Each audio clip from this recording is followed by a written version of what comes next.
जयतु संस्कृतम जयतु भारतम। आपका मेरे YouTube चैनल हिंदी नव गुरु में स्वागत है। आज हम चंद्रालोक आधारित अलंकार का एक छोटा सा वीडियो लेकर आपके सामने आए हैं। अनुप्रासालंकार अर्थात अनुप्रास अलंकार एवं उसके भेद। साथियों, अनुप्रास अलंकार वर्णों पर आधारित अलंकार है। अलंकारों को जब हम वर्गीकृत करते हैं तब हमारे सामने मुख्य रूप से दो विकल्प होते हैं, शब्दाश्रित अलंकार, अर्थाश्रित अलंकार। अर्थात वे अलंकार जो शब्दों पर आश्रित होते हैं उन्हें शब्द अलंकार कहते हैं, जो अलंकार अर्थ पर आश्रित होते हैं उन्हें अर्थालंकार कहते हैं। तो यहां पर हम अनुप्रास अलंकार की बात कर रहे हैं।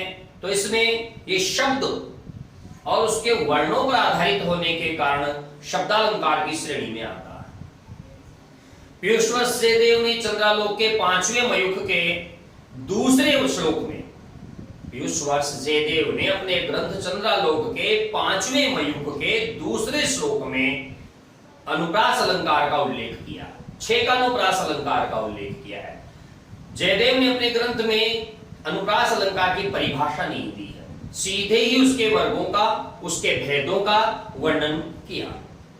और पीयूष जयदेव के ग्रंथ की एक विशेषता और भी है कि अलंकार के लक्षण और उदाहरण दोनों उन्होंने एक ही श्लोक में दिए हैं। पृथक से कोई अन्य श्लोक उन्होंने प्रयुक्त नहीं किया है, काम में नहीं लिया है, निर्मित नहीं किया है। तो आज हम चर्चा करें अनुप्रास अलंकार की।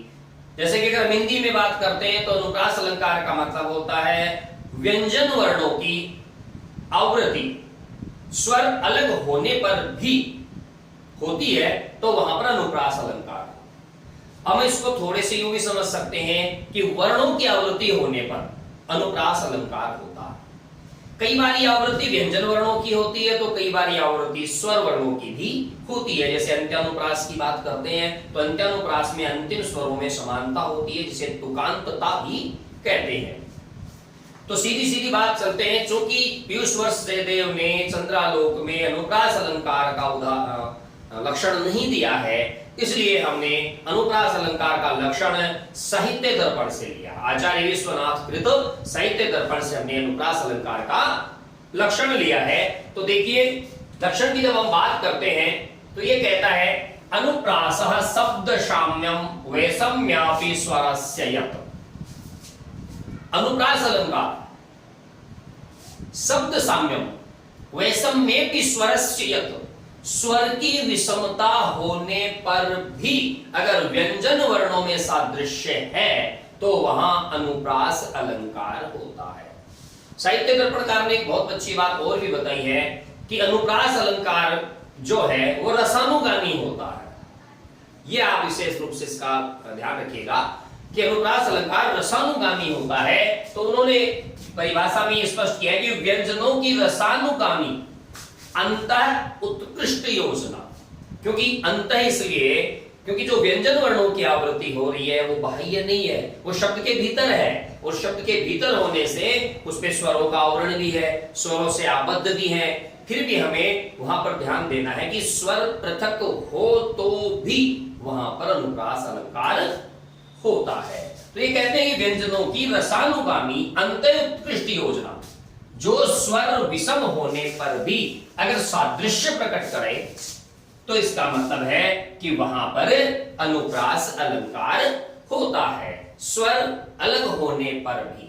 जैसे उदाहरण दिया है, उदाहरण की जब हम बात करते हैं तो सबसे पहले हम चंद्रालोक की बात करेंगे, क्योंकि हमारा ये अनुप्रास अलंकार के जो भेद उपभेद हैं वो चंद्रालोक पर आधारित हैं। तो सबसे पहले जब हम अनुप्रास की बात करते हैं तो देखिए, अनुप्रास का यहां पर इस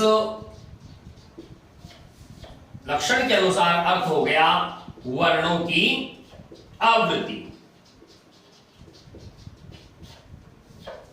वर्णों की आवृत्ति विशेष रूप से व्यंजन वर्णों की आवृत्ति, स्वर चाहे भिन्न हो, व्यंजन वर्णों की आवृत्ति। तो अनुप्रास के विद्वानों ने 5 भेद अलग अलग बताए हैं। कौन कौन से बताए हैं? सबसे पहले हम बात करते हैं, वो बताया है छेकानुप्रास। छेकानुप्रास, वृत्ति अनुप्रास, लाट अनुप्रास, श्रुति अनुप्रास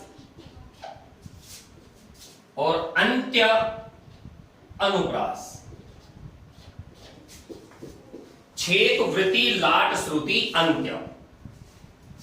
कई जगह इनके और भी कई उपभेद बताए गए हैं, जैसे लाटानुप्रास के भी 5 भेद बताए गए हैं। तो वो एक अलग विषय है, काव्य प्रकाश में लाटानुप्रास के 5 भेद बताए गए हैं। हमें यहां पर चर्चा करनी है पियूष वर्ष जयदेव के अनुसार अनुप्रास अलंकार के भेद। तो सबसे पहले हम बात करेंगे किसकी? छेकानुप्रास की। छेकानुप्रास, छेक, इसको हम यूं भी समझ सकते हैं कि एक बार आवृत्ति, दोहरा। और आवृत्ति व्यंजन वर्ण की सादृश्यता, सादृश्य के आधार पर आवृत्ति होगी। तो देखिए पियूष वर्ष जयदेव ने क्या कहा है छेकानुप्रास के लिए, उस पर हम विचार करते हैं। उन्होंने कहा है स्वर व्यंजन संदोह व्यूहा मंदोह दोहदा गौर जगत जाग्रजुत्से छेकानुप्रास भासुरहा। तो यहां पर ये कहते हैं कि स्वर व्यंजन यानी स्वर और व्यंजनों के समूह की आवृत्ति से युक्त एक कालिक ज्ञान। एक कालिक ज्ञान का मतलब हो गया एक बार आवृत्ति।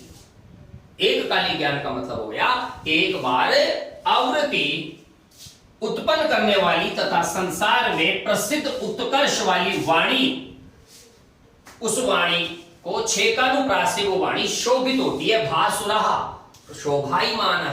भासुरा मतलब शोभायमान है, शोभित होती है, ये इन्होंने कहा है।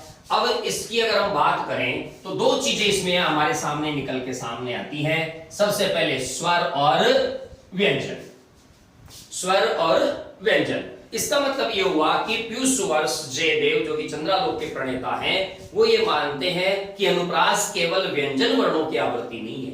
अनुप्रास स्वर और व्यंजन दोनों की आवृत्ति का नाम है। एक कालिक ज्ञान मतलब उसकी आवृत्ति एक बार ऐसा, तथा संसार में प्रसिद्ध उत्कर्ष वाली वाणी।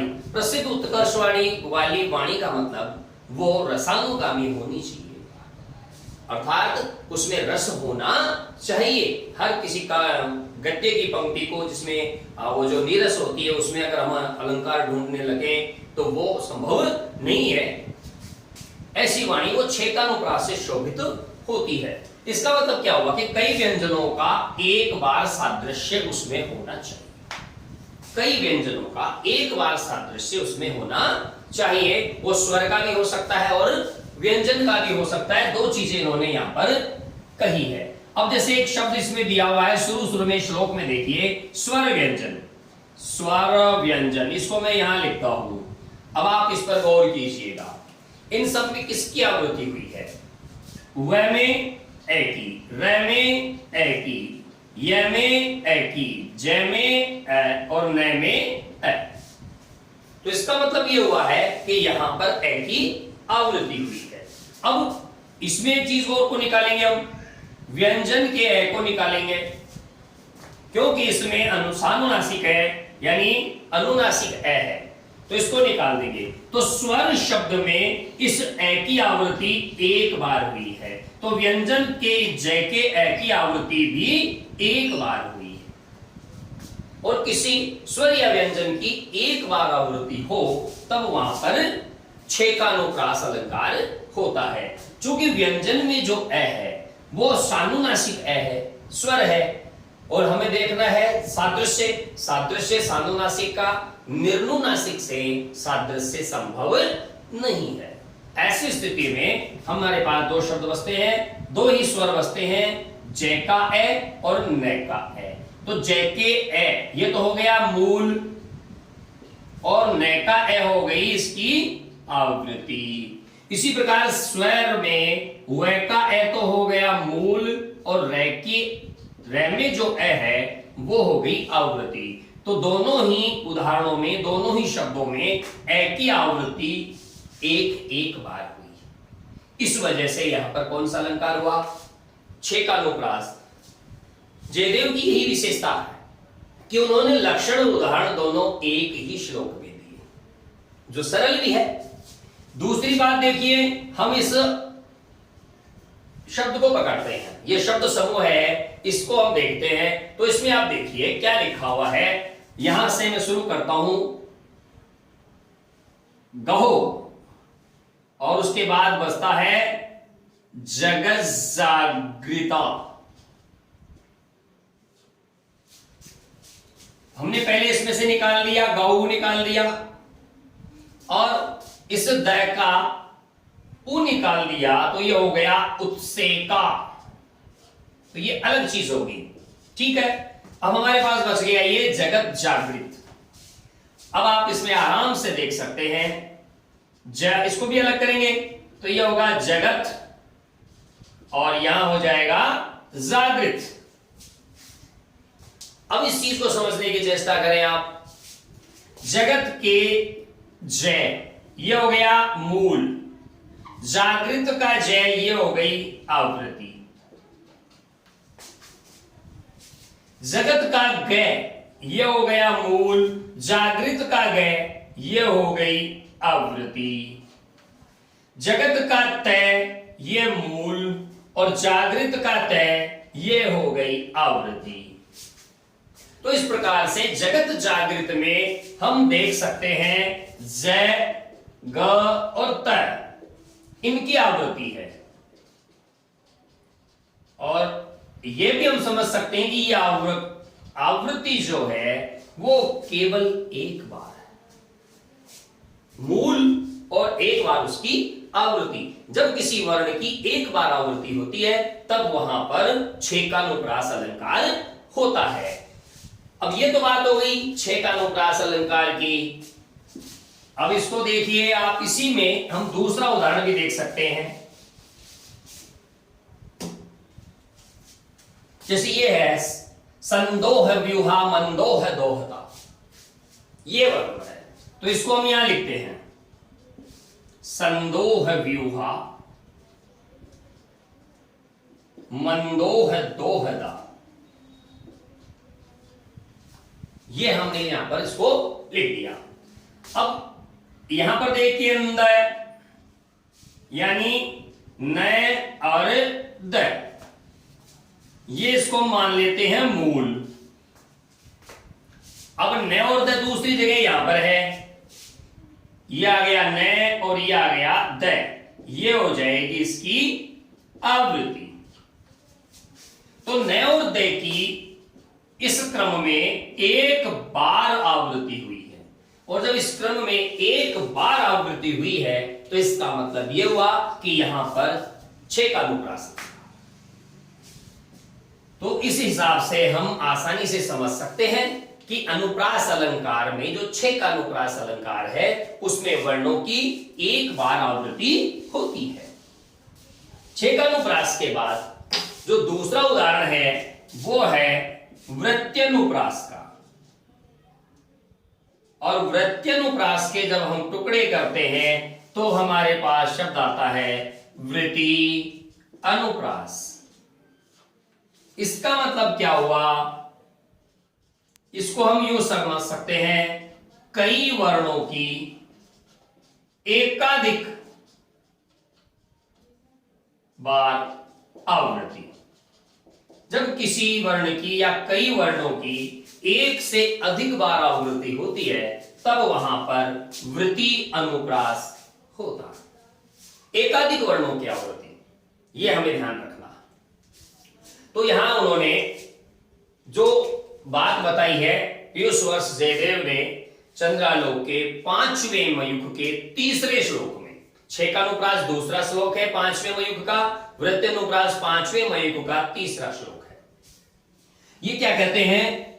आवृत वर्ण संपूर्णम वृत्त्यनुप्रासम वृत्यनुप्रास वदवचः अमन्दानन्द संदोह स्वच्छन्दास्पद मंदिरम। तो यहां पर ये कहते हैं कि जिस या जिन वर्णों की आवृत्ति, जिस या जिन का मतलब ये हो गया किसी एक वर्ण की भी एक से अधिक बार आवृत्ति हो सकती है और एक से अधिक वर्णों की भी एक से अधिक बार आवृत्ति हो सकती है, उससे भरा पूरा अत्यधिक आनंद के चयन, आनंद शब्द अनुप्रास में परिभाषा के समय मैं आपको बता चुका हूं कि आचार्य विश्वनाथ ने स्वर और व्यंजन का जो आवृत्ति बताई है उसमें उन्होंने एक चीज प्रमुख लिखी है, रसानुगामी। रसानुगामी यानी आनंद उसमें होना चाहिए, काव्य का उत्कर्ष उसमें होना चाहिए। तो यही बात इन्होंने कही है। अत्यधिक आनंद के चयन की स्वतंत्र स्थिति का विधान स्वरूप वचन, वचन यानी वाणी, वाणी ये वाणी ही यहां पर भी थी और यहां पर भी है। वाणी का मतलब हम काव्य से लेते हैं, काव्य पंक्ति से लेते हैं। वृत्त्यनुप्रास होती है, ये इसका हो गया। तो इसका मतलब एक से अधिक वर्णों की आवृत्ति या एक वर्णों की आवृत्ति एक से अधिक बार जब होती है तब वहां पर वृत्ति अनुप्रास अलंकार होता है। अब देखिए यहां पर हम बात करते हैं इस पूरे में। तो ये पूरे की तरफ जब चलते हैं तो हम देखेंगे बहुत सारे वर्ण ऐसे हैं जिनकी आवृत्ति एक से ज्यादा बार हुई है। जैसे हम मान लीजिए एक शब्द को ले लेते हैं, इसमें किसी भी यहां निकालते हैं, इसको लिखते हैं यहां पर आवृत वर्ण संपूर्णम वदवचः। आवृत वर्ण संपूर्णम वृत्त्यनुप्रास वदवचः।